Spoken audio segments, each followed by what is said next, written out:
నమస్తే అన్న అందరికీ నమస్కారం. కువైట్లోని భారతీయులను కువైట్లో ఉన్న ఇండియన్ ఎంబసీ ఆహ్వానించింది.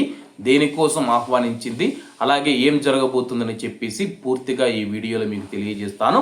వివరాల్లోకి వెళితే కువైట్లోని ఇండియన్ ఎంబసీ ఆధ్వర్యంలో భారత్ మేళా పేరిట ఒక భారీ సాంస్కృతిక ప్రదర్శనను ఏర్పాటు చేస్తూ ఉన్నారు. భారతీయ వంటకాలు, సంగీతం మరియు మన దేశం యొక్క గొప్ప వారసత్వాన్ని ప్రపంచానికి చాటి చెప్పడమే ఈ కార్యక్రమం యొక్క ముఖ్య ఉద్దేశం. కార్యక్రమానికి సంబంధించిన వివరాలు మీకు తెలియజేస్తాను. స్క్రీన్ మీద మీకు ఒక ఫోటో కూడా కనబడుతూ ఉంది. ఫిబ్రవరి 13, 2026 శుక్రవారం మధ్యాహ్నం 12 గంటల నుంచి రాత్రి 7 గంటల వరకు వేదిక మనం చూసుకుంటే green island beach, Gulf road అన్నమాట. అలాగే ఈ యొక్క కార్యక్రమంలో, ఈ యొక్క ప్రదర్శనలో మీరు ప్రవేశించడానికి ఎటువంటి ఫీజు చెల్లించవలసిన అవసరం లేదు. ప్రవేశం అందరికీ ఉచితమని చెప్పేసి ఇండియన్ ఎంబసీ ప్రకటించింది.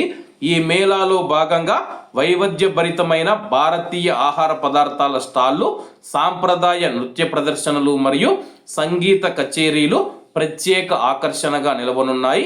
ఈ వేడుకకు భారతీయులతో పాటు స్థానిక కువైటీ పౌరులు కూడా పెద్ద ఎత్తున హాజరు కావాలని చెప్పేసి ఇండియన్ ఎంబసీ కోరుతూ ఉంది. కాబట్టి కువైట్లో ఉన్న మన భారతీయులు ఎవరైతే ఉన్నారో ప్రతి శుక్రవారం మనం చూసుకుంటే మాలియాకు వెళుతూ ఉంటామన్నమాట.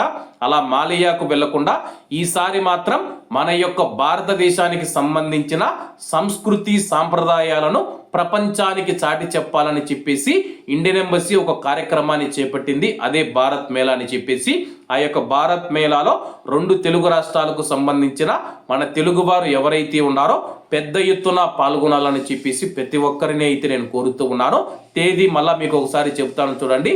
ఫిబ్రవరి 13, 2026 శుక్రవారం మధ్యాహ్నం 12 గంటల నుంచి రాత్రి 7 గంటల వరకు ప్రవేశం ఉచితం అన్నమాట.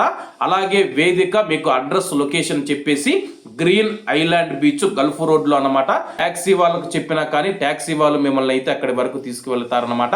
కాబట్టి కువైట్లో ఉన్న మన భారతీయులందరూ ఈ యొక్క కార్యక్రమంలో పాల్గొని విజయవంతం చేయాలని కోరుకుంటూ ఇండియన్ ఎంబసీ తెలిపింది. కాబట్టి అందరూ బాగుండాలి, అందులో మనం ఉండాలి. అందరికీ నమస్తే అన్న, జై హింద్.